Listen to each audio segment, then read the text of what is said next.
السلام علیکم ویورس، میں امید کرتا ہوں کہ آپ سب خیریت سے ہوں گے۔ Welcome to my YouTube channel. ویسے دوستو، میں نے ڈاکٹر اسرار احمد کی تقریر سن رہا تھا۔ کمال کر دیا اس تقریر میں انہوں نے کہ وہاں فرمایا گیا تھا کہ تین جو سب سے بڑے بڑے گناہ ہیں، والذین لا يدعون مع اللہ الہا آخر، وہ لوگ کہ جو اللہ کے ساتھ کسی اور الہ کو پکارتے نہیں ہیں، کسی اور سے دعا نہیں کرتے۔ ولا يقتلون النفس التي حرم اللہ الا بالحق، نہیں انسانی جان کو قتل کرتے ہیں جسے کہ اللہ نے محترم قرار دیا ہے مگر حق کے ساتھ، یعنی کوئی قانون کی دفعہ ان کے اوپر لاگو ہو جائے تو بات دوسری ہے۔ قتل عمد کے قصاص میں قتل ہوگا، یا یہ کہ زنا اگر شادی شدہ مرد یا عورت کرتے ہیں تو ان کی سزا جو ہے وہ رجم ہے، جو قتل کی ایک بہت ہی شدید شکل ہے، یا مرتد کی سزا قتل ہے، اور یا پھر یہ ہے کہ کافر کو قتل کیا جا سکتا ہے جو حربی ہو، جس کے ساتھ جو جنگ ہے وہ ڈکلیئرڈ ہو۔ ان چار صورتوں کے علاوہ کسی انسان کو کسی حالت میں کسی جذبے کے تحت قتل کرنا جائز نہیں ہے، حرام ہے، حرام مطلق ہے۔ یہ ہمارے ہاں جو وہ عزت کے نام پر آنر کلنگز جو ہو رہی ہوتی ہیں، یہ سب کے سب جو ہے جرم ہے اسلام کی نگاہ میں۔ کسی کو یہ حق حاصل نہیں ہے کہ اس طرح سے اپنے ہاتھ میں قانون کو لے لیں۔ لیکن اس کے بعد فرمایا تھا کہ جو لوگ یہ کام کرتے ہیں تو پھر یہ ہے کہ یلقا اساما، وہ اس کی پاداش بھگت کر رہیں گے۔ یضاعف لہ العذاب یوم القیامہ، ان کے لیے قیامت کے دن عذاب دگنا کر دیا جائے گا، بڑھا دیا جائے گا۔ وَيَخْلُدْ فِيهِ مُهَانًا، اور وہ رہیں گے اس میں ہمیشہ ہمیش نہایت ذلت کے ساتھ، رسوا ہو کر۔ إِلَّا مَن تَابَ وَآمَنَ وَعَمِلَ عَمَلًا صَالِحًا، اس میں استثناء ہے کہ جو توبہ کرے اور تجدید ایمان کرے یا ایمان لائے۔ اگر پہلے کافر تھا تو ایمان لائے گا، اور اگر پہلے مسلمان تھا لیکن یہ کہ یہ گناہ سرزد اس سے ہوا تو گویا کہ ایک طرح کے کفر میں وہ داخل ہو گیا تھا، ایمان حقیقی سے محروم ہو گیا تھا، تو گویا کہ تجدید ایمان کرے۔ الا من تاب وآمن وعمل عملا صالحا، اور پھر اس کا عمل تبدیل ہو جائے، عمل درست ہو جائے، غلط کام کو فی الواقع چھوڑ دے۔ فاولئک یبدل اللہ سیئاتہم حسنات، تو یہ وہ لوگ ہیں کہ اللہ تعالیٰ ان کی برائیوں کو بھلائیوں سے بدل دے گا۔ یہ بات جو ہے بہت بلند ہے، اس میں اللہ تعالیٰ کی طرف سے وعدہ جو ہو رہا ہے کہ فاولئک یبدل اللہ سیئاتہم حسنات وکان اللہ غفورا رحیما ومن تاب وعمل صالحا، پھر دوبارہ تکرار کے ساتھ یہ بات آ چکی ہے، جو توبہ کرے اور پھر عمل اچھا کرے، فإنہ یتوب الی اللہ متابا، تو وہ ہے جو حقیقت میں توبہ کرتا ہے اللہ کی جناب میں جیسے کہ توبہ کرنی چاہیے، عمل میں کوئی تبدیلی نہ ہو، اور توبہ کی تسبیح ہوتی رہے۔ استغفر اللہ ربی من کل ذنب واتوب الیہ، آپ نے 10 تسبیحیں کر لی، 1000 مرتبہ کہہ لیا، یہ سب زیرو ہے اللہ کی نگاہ میں۔ ذکر کا ثواب مل جائے گا کہ اتنا وقت آپ نے اللہ کا نام لیا ہے، اللہ کا ذکر کیا ہے، اس کا ثواب تو ملے گا، لیکن یہ توبہ نہیں ہے، اس سے کسی گناہ کی معافی کا کوئی سوال نہیں ہوتا، اس سے برائیوں کے بھلائیوں میں بدلنے کا کوئی امکان نہیں ہے، اس سے اس کی سزا سے بچنے کی کوئی سبیل نہیں ہے۔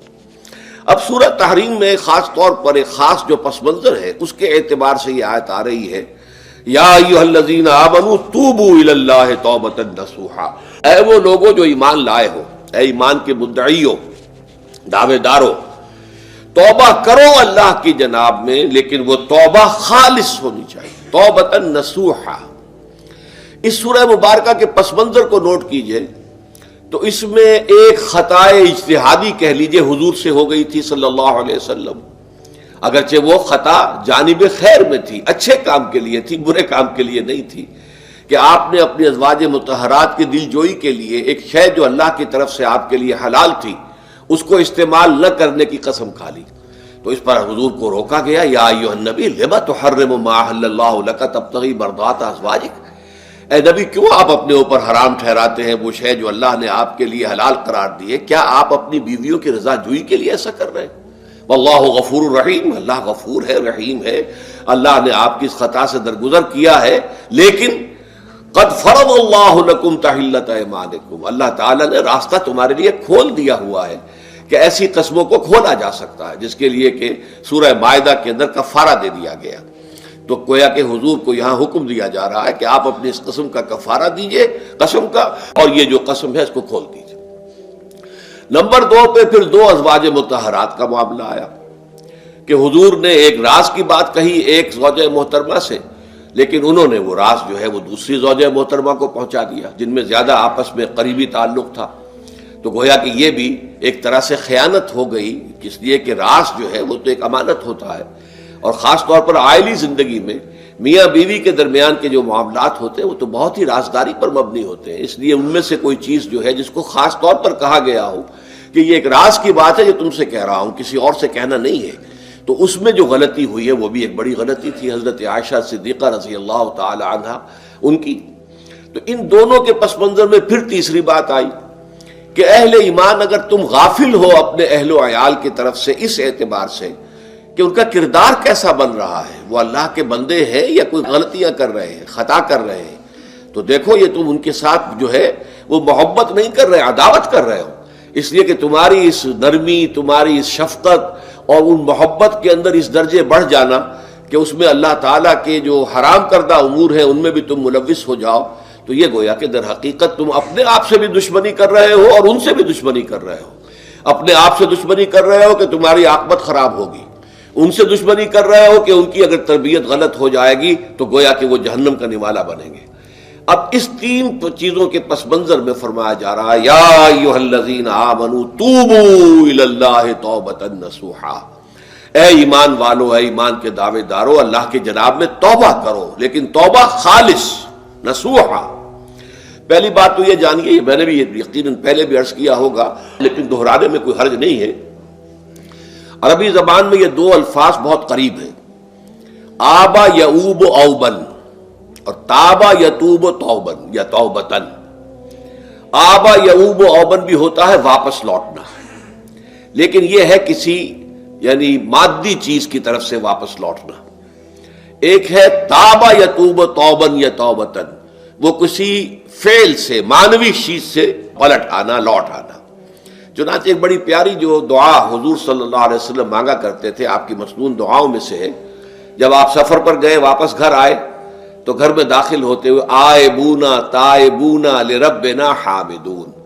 ہم پلٹ کر آ گئے ہیں سفر سے، وطن سے میں پہنچ گئے ہیں، گھر میں داخل ہو رہے ہیں، اور ہم اس حال میں بھی اپنے رب کی جناب میں توبہ بھی کر رہے ہیں، رجوع کر رہے ہیں اللہ کی جناب میں، اور اپنے رب کی حمد کرتے ہوئے داخل ہو رہے ہیں. آئبونا تائبونا لربنا حامدون. اسی طرح آپ بازار جائیں، اس کے بعد اپنے گھر میں داخل ہو تو یہ دعا پڑھیں، تو یہ گویا یہ بہت ہی ایک یوں سمجھیے مبارک، بہت سی اس کے اندر برکات ہوں گی. تو اس میں بھی لفظ آبا یعوب اوبن، تابا یتوب توبن، یہ دونوں کے بہت قریب آ گئے، آئبونا تائبونا لربنا حامدون. توبو الی اللہ، اب الہ کو نوٹ کیجئے، یہ توبہ کا لفظ بھی بہت سے ایسے الفاظ میں سے عربی زبان کے، جیسا کہ اس سے پہلے ہم دیکھ چکے ہیں کہ ایک لفظ ہے رغبہ، رغبہ رغبت جسے اردو میں ہم بولتے ہیں. رغبہ الہ ہوگا تو کسی شے کی طرف رجحان ہونا، اس کی طلب پیدا ہو جانا، اس کی خواہش پیدا ہو جانا. اور رغبہ عن ہوگا تو کسی چیز سے متنفر ہو جانا، دور ہٹ جانا، دور چلے جانا. ورب ایک ہی ہے، پریپوزیشن کی چینج سے بالکل برعکس نتیجہ نکل آیا. ومن رغب عن سنتی فلیس منی، جسے میری سنت پسند نہیں ہے، جو اس سے ہٹتا ہے، پیچھے ہٹتا ہے، اس کو ترک کرتا ہے، اس کا مجھ سے کوئی تعلق نہیں. اسی طرح مالا یمیل و میلن، مالا الہ کسی شے کی طرف مائل ہونا، مالا عن اس شے سے ہٹ جانا، پیچھے ہٹ جانا، نفرت ہو جانا. اسی میں وہ لفظ تھا سا، فقط سقط قلوبکما، تمہارے دل جو ہے وہ تو مائل ہو ہی گئے ہیں. سغا بھی الہ ہوگا تو اس کے معنی کسی شے کی طرف مائل ہو جانا، عن ہوگا تو کسی شے سے متنفر ہو جانا. تو وہاں میں عرض کر چکا تھا لقد سقط قلوبکما، تو اے نبی کی دونوں بیویوں، تمہارے دل تو یقیناً اللہ کی طرف مائل ہو چکے ہیں، توبہ کی طرف مائل ہو چکے ہیں، لیکن زبان سے یہ کہتے ہوئے کہ حضور معاف کر دیجئے غلطی ہو گئی، یہ اس میں ذرا حجاب آ رہا ہے. ظاہر بات ہے شوہر اور بیوی کے درمیان جس طرح کا تعلق ہوتا ہے تو اس میں یہ کہ بسا اوقات اپنی غلطی کو واضح الفاظ میں تسلیم کرنے میں کچھ ہچکچاہٹ سی ہوتی ہے. تو وہ ایک کیفیت تھی کہ تمہارا دل تو مائل ہو چکا ہے، لیکن یہ کہ تم ذرا زبان سے بھی کہو، اقرار کرو. اسی طریقے سے یہ لفظ توبہ ہے، توبہ الہ ہے، کسی کی جناب میں توبہ کرنا۔ جب اللہ تعالیٰ کی طرف توبہ کا لفظ آئے گا تو توبو الی اللہ توبۃ نصوحا، اللہ کی جناب میں توبہ کرو۔ اور جب اللہ تعالیٰ توبہ کرتا ہے، یہ لفظ جو ہے دو طرف استعمال ہوتا ہے، تواب بندہ بھی ہے، تواب اللہ بھی ہے۔ اللہ تواب ہے، بہت توبہ کا قبول کرنے والا، بندہ تواب ہے، بہت زیادہ توبہ کرنے والا۔ وہ حدیث میں آپ کو سنا چکا ہوں، کل بنی آدم خطاؤون وخیر الخطائین التوابون، تمام بنی آدم نہایت خطا کار ہیں، گناہ گار ہیں، غلطیاں ہوتی ہیں، خطائیں ہوتی ہیں، لیکن ان خطا کاروں میں بہتر لوگ وہ ہیں جو بہت توبہ کرنے والے، رجوع کرتے، پلٹتے ہیں، ان میں پشیمانی پیدا ہو جاتی ہے اور وہ اللہ تعالیٰ کی جناب میں رجوع کرتے ہیں، تو وہ تواب ہیں، بہت زیادہ توبہ کرنے والے۔ لیکن اللہ کی جناب میں توبہ جب بندہ کرتا ہے تو وہ الہ آئے گا، تابہ الہ، اس نے توبہ کی اللہ کی جناب میں۔ اللہ توبہ کرتا ہے یعنی اللہ تعالیٰ جو ہے اپنی نظر شفقت اور نظر رحمت جو پھیرنی تھی اس نے، کہ ایک بندے نے گناہ کیا ہے، میرے حکم کی جو ہے خلاف ورزی کی ہے، معصیت کا ارتکاب کیا ہے، تو اللہ تعالیٰ اپنی رحمت اور شفقت کی نگاہ اس سے ہٹا لیتا ہے۔ لیکن جب بندہ توبہ کرتا ہے تو پھر اللہ تعالیٰ بھی رجوع فرماتا ہے اور اپنی شفقت اور رحمت اور مغفرت کے ساتھ بندے کی جانب متوجہ ہو جاتا ہے۔ لیکن وہاں تابہ اعلیٰ آئے گا، تم علینا، اے پروردگار ہماری توبہ کو قبول فرما، وہ اعلیٰ کے ساتھ آئے گا۔ ہم جب توبہ کریں گے تو وہ الہ کے ساتھ آئے گا۔ تو یہاں فرمایا توبو الی اللہ، اللہ کی جناب میں توبہ کرو، پلٹو، رجوع کرو، اور توبۃ نصوحا، خالص توبہ۔ اس کی جو وضاحت تھوڑی سی میں ابھی کر چکا ہوں کہ خالص توبہ سے مراد کیا ہے۔ یہ نہیں کہ بس توبہ کی ورد ہو رہا ہے اور توبہ جو ہے وہ اس کے کلمات زبان سے ادا کیے جا رہے ہیں۔ بعض لوگ ہیں وہ جو آیت کریمہ ہے اس کا 1.25 لاکھ کا ہو رہا ہے، ورد ہو رہا ہے، کتنا ہو رہا ہے، اس کی تسبیح پڑھ رہے، اس سے کچھ نہیں ہوتا جب تک کہ دل کے اندر گناہ سے نفرت پیدا نہ ہو جائے، حقیقی پشیمانی نہ ہو کہ یہ مجھ سے بہت غلط حرکت سرزد ہوتی رہی ہے، پختہ ارادہ نہ ہو کہ آئندہ یہ کام نہیں کروں گا یا کروں گی، اور یہ کہ بالفعل بھی اس کام کو چھوڑ دے۔ یہ 3 شرطیں کم سے کم ہیں ان چیزوں میں کہ جو حقوق اللہ میں سے اللہ تعالیٰ کے حقوق، ان میں کوتاہی ہوئی ہے، ان میں غلطی ہوئی ہے، اس میں انسان نے کسی معصیت کا ارتکاب کیا ہے، تو 3 شرطیں۔ حقیقی پشیمانی نمبر 1، جس کے لیے میں نے اقبال کا شعر آپ کو سنایا تھا، جو بالکل نوجوانی کے دور میں انہوں نے کہا تھا، اور کسی، اب میں نام بھول رہا ہوں، کوئی بہت بڑے شاعر تھے، استاذ تھے، اساتذہ، استاذ الشعراء، انہوں نے کہا تھا کہ میاں صاحبزادے اس عمر میں، اور یہ شعر اس قدر اونچا شعر ہے کہ موتی سمجھ کے شان کریمی نے چن لیے قطرے جو تھے میرے عرق انفعال کے۔ انفعال کہتے ہیں شرمندگی کو، کہ میں جب شرمندہ ہوا کہ میں اللہ کی جناب میں یہ کیا حرکت کر بیٹھا، تو اس سے میری پیشانی پر جو پسینے کے قطرے رونما ہوئے، اللہ تعالیٰ نے ان کو موتی سمجھ کے چن لیا۔ اللہ تعالیٰ کو بندے کی توبہ سے اتنی خوشی ہوتی ہے۔ وہ حدیث بھی میں آپ کو سنا چکا ہوں کہ تم اندازہ کرو، ایک شخص ہے کہ جو ایک ریگستان میں لقودق صحرا میں سفر کر رہا تھا، اس کا ایک اونٹ تھا جس پر وہ سفر کر رہا تھا، اسی پر اس کا جو بھی راستے کا کچھ کھانا وانا تھا، خوراک تھی، وہ بھی اس کی پوٹلیاں بھی تھیں اور پانی کی چھاگل بھی بندھی ہوئی تھی۔ تھوڑی دیر کے لیے وہ ایک درخت کے سائے میں بیٹھ گیا استراحت کے لیے، وہ اسی میں آنکھ لگ گئی اس کی۔ اب جب آنکھ کھلی تو دیکھا کہ اونٹ غائب ہے۔ اب اونٹ گویا کہ اس کی زندگی کا واحد سہارا، کہاں جائے گا اب بغیر اونٹ کے؟ اس دوڑا دائیں بائیں، شمال جنوب مغرب مشرق، سب میں کہیں جہاں تک وہ کر سکتا تھا اسے کہیں اونٹ نظر نہیں آیا۔ تو پھر وہ اسی درخت کی سائے میں آ کر بیٹھ جاتا ہے موت کے انتظار میں کہ اب تو موت ہی آئے گی، نہ کھانے کو کچھ، نہ پینے کو پانی، نہ سواری کہ میں کہیں یہاں سے نکل سکوں۔ اچانک دیکھتا ہے کہ وہ اونٹ تو کھڑا ہوا ہے اور وہ سامان بھی موجود ہے۔ تو اس میں فرط مسرت کی وجہ سے خوشی اتنی شدید ہوتی ہے اسے کہ وہ کہنا تو یہ چاہتا ہے اے اللہ میں تیرا بندہ ہوں، تو میرا رب ہے، لیکن وہ کہہ یہ بیٹھتا ہے اے اللہ میں تیرا رب ہوں، تو میرا بندہ ہے۔ یعنی اتنا وہ اپنے اس میں حواس کھو بیٹھتا ہے خوشی کی وجہ سے۔ اتنی ہی خوشی ہوتی ہے اللہ تعالیٰ کو اپنے کسی گناہ گار بندے کی توبہ سے۔ اب آپ اندازہ کیجئے، یہ ہے جو تشبیہ حضور صلی اللہ علیہ وسلم نے توبہ کی عظمت کے لیے بیان کی۔ تو اس کے حوالے سے، اور میں آپ کو فلسفے کے طور پر بھی بتا چکا ہوں کہ بہت بڑی غلطی جو ہے، جیسے ان دونوں صورتوں کا جو مرکزی مضمون میں نے بتایا تھا کہ خاندانی زندگی میں دو انتہائی کیفیات پیدا ہوتی ہیں، یا میاں بیوی کی موافقت نہیں ہو رہی تو آخری حد ہے طلاق، یا یہ ہے کہ اتنی محبت ہو گئی ہے کہ محبت کی وجہ سے شریعت کی حدود کے اندر رد و بدل ہو رہا ہے۔ تو پہلے کے موضوع کے اوپر سورہ طلاق ہے اور دوسرے موضوع کے اوپر سورہ تحریم ہے۔ تو طلاق کے معاملے میں بھی عیسائیوں سے جو بہت زیادہ غلطی، بہت بڑی سرزد ہوئی وہ یہ ہے کہ حضرت عیسیٰ نے یہ فرمایا تھا کہ جو شخص اپنی بیوی کو طلاق دیتا ہے گویا کہ ناحق، وہ گویا کہ اس سے زنا کرواتا ہے، یعنی یہ کہ طلاق ہو گیا اس کو، اب وہ بیچاری جو ہے وہ بے شوہر کے ہے، عام طور پر مطلقہ سے کوئی شادی نہیں کرتا، تو اب اس کے فتنے میں مبتلا ہونے کا امکان موجود ہے، وہ زناکاری پر آمادہ ہو سکتی ہے۔ تو جس شخص نے اسے غلط طلاق دی تھی در حقیقت وہ ذمہ دار ہوگا اس زناکاری کا جو وہ کر رہی ہے۔ یہ اصل میں ایک اخلاقی تعلیم تھی جس کو کہ انہوں نے قانونی سمجھ لیا اور طلاق کا دروازہ بند کر دیا، حالانکہ شریعت موسوی میں طلاق کا راستہ کھلا تھا جیسے شریعت محمدی میں، کہ اگر کوئی صورت ایسی ہے کہ مزاج نہیں مل رہا ہے تو ٹھیک ہے، علیحدہ ہو جاؤ، سیپریشن کا راستہ کھلا ہوا ہے۔ اگرچہ اللہ کو حلال چیزوں میں سب سے زیادہ ناپسند طلاق ہے، اللہ چاہتا یہی ہے کہ یہ بندھن بندھ جائے تو بندھا رہے ساری عمر،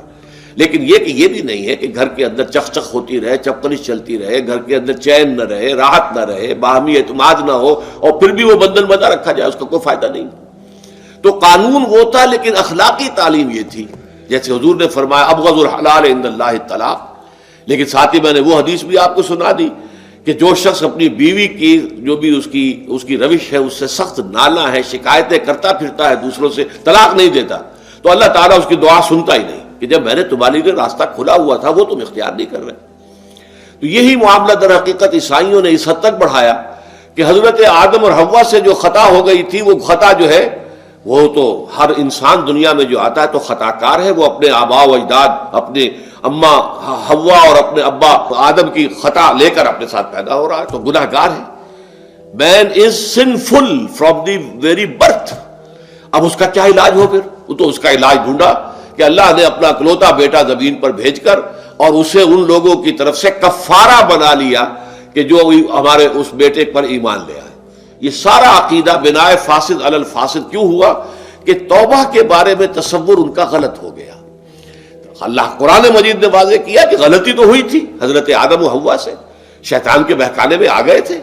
لیکن یہ کہ پھر انہوں نے توبہ کی، اللہ نے تاب علیہ، اللہ نے اس کی توبہ قبول فرما لی۔ فتلقى آدم من ربہ کلمات فتاب علیہ، تو آدم نے اپنے رب سے کچھ کلمات سیکھ لیے، پشیمانی تو ہو گئی تھی، شرمندگی ہو گئی تھی، لیکن الفاظ نہیں مل رہے تھے، کن الفاظ میں میں اللہ کی جناب میں توبہ کروں۔ اللہ کی کمال شفقت کہ اللہ نے وہ الفاظ بھی انہیں تلقین کر دیے جو سورہ اعراف کے اندر بیان ہوئے ہیں، ربنا ظلمنا انفسنا وان لم تغفر لنا وترحمنا لنکونن من الخاسرین، اللہ نے توبہ قبول فرما لی، فتاب علیہ۔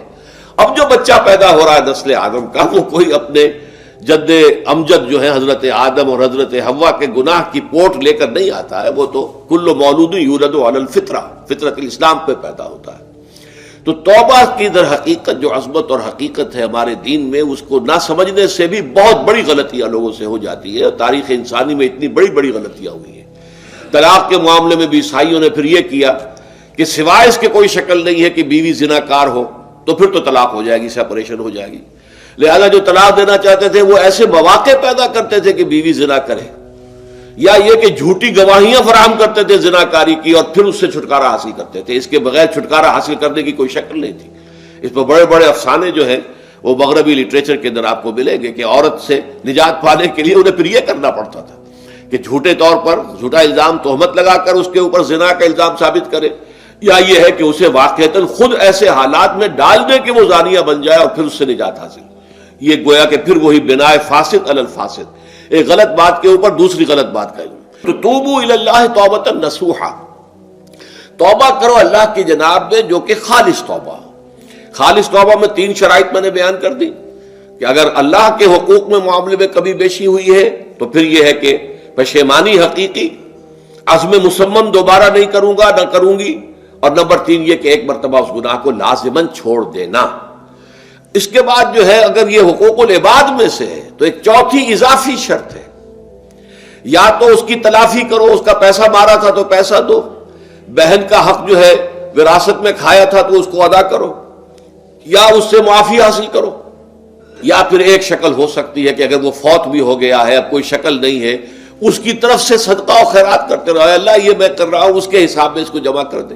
اور میری جو کوتاہی تھی اس کو معاف فرما دے، اس کو جو ہے وہ ڈیبٹ کریڈٹ ہو جائے گا۔ ورنہ پھر آخرت میں یہ ہوگا کہ آپ کی نیکیاں اس کے حوالے کی جائیں گی، یا آپ کے پاس نیکیوں کا ذخیرہ بھی کافی نہ ہوا تو اس کے گناہ آپ کے پلڑے میں ڈال دیے جائیں گے۔ اور اسی کو حضور نے فرمایا کہ میری امت کا اصل مفلس وہ ہے۔ آپ نے پوچھا اتدرون من المفلس، آپ لوگ جانتے ہیں کہ مفلس کون ہوتا ہے؟ تو صحابہ نے وہی جواب دیا جو ہم میں سے ہر شخص جواب دے گا، المفلس عندنا من لا درہم لہ ولا دینار،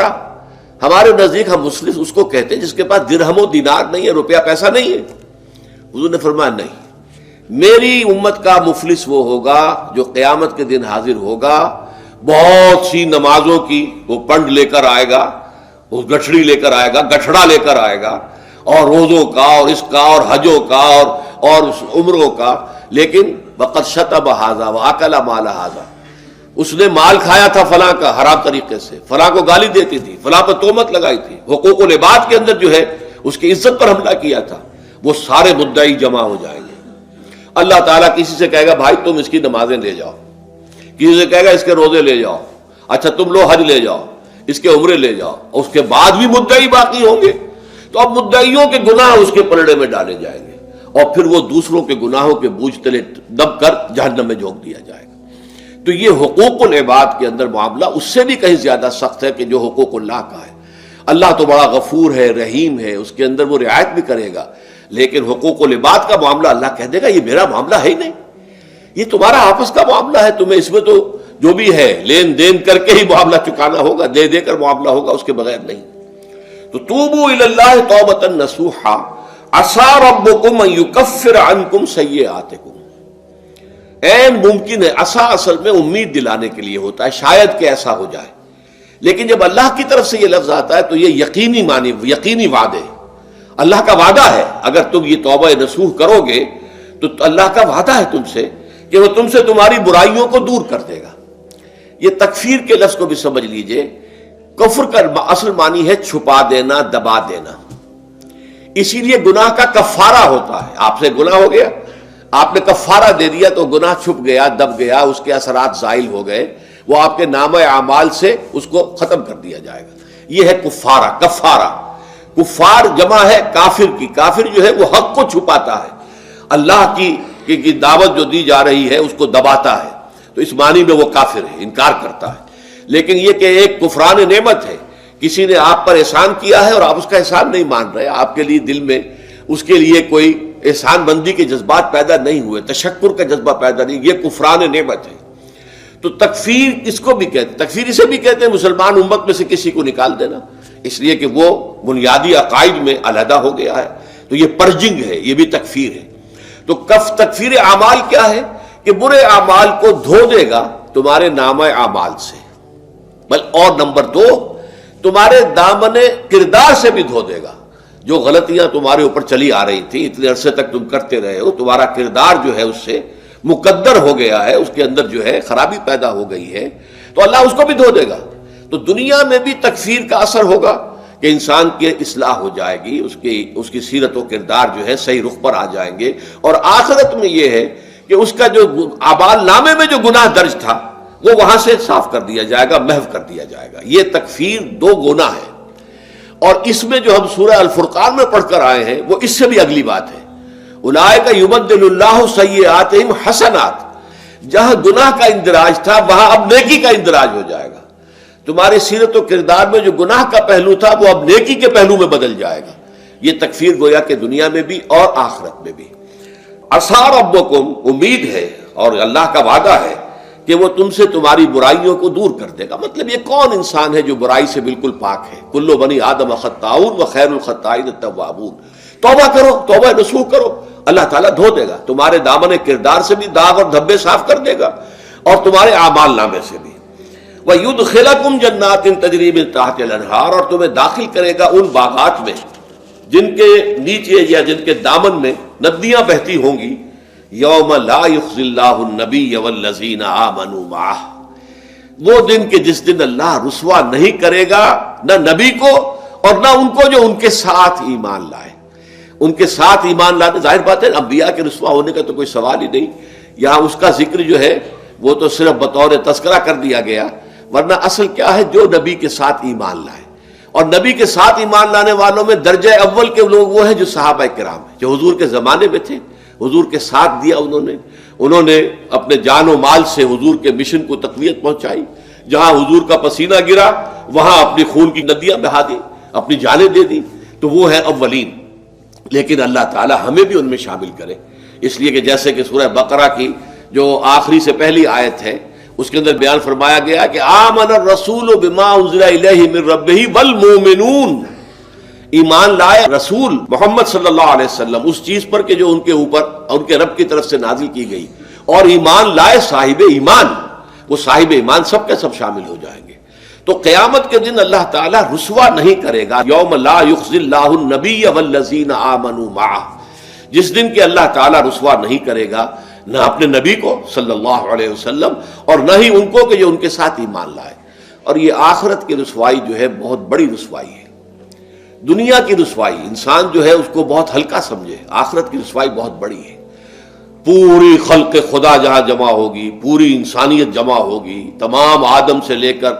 آخری انسان تک جمع ہوں گے، اور وہاں اگر رؤوس الاشہاد ہمارا پردہ چاک کیا جائے، ہمارے گناہوں کو جو ہے اعلان کیا جائے، تو وہ کتنی بڑی رسوائی ہوگی. اسی لیے یہ دعا مانگتے رہنا چاہیے، اللہم ربنا اجرنا من خزی الدنیا والآخرہ، اے اللہ ہمیں بچا لے، دنیا اور آخرت دونوں کی رسوائی سے بچا لے. دنیا کی رسوائی یہ ہے کہ آپ کی کسی غلط کام کا چرچا ہو جائے، دنیا کے اندر پھیل جائے، آپ کی جو ہے عزت جو ہے وہ داغدار ہو جائے، اس سے بھی اے اللہ بچا لے، پردہ ڈال دے. جیسے کہ حضور نے لفظ استعمال کیا اللہ یتغمدنی ربی برحمتہ، اللہ یہ کہ میرا پروردگار مجھے اپنی رحمت کی چادر تلے ڈھانپ لے. اللہ تعالیٰ دنیا میں بھی ہمیں ڈھانپے رکھے اور آخرت میں بھی ڈھانپ لے. تو یہ خزی دنیا والآخرہ، اے اللہ ہمیں دنیا کی بھی رسوائی سے بچائے رکھ اور آخرت کی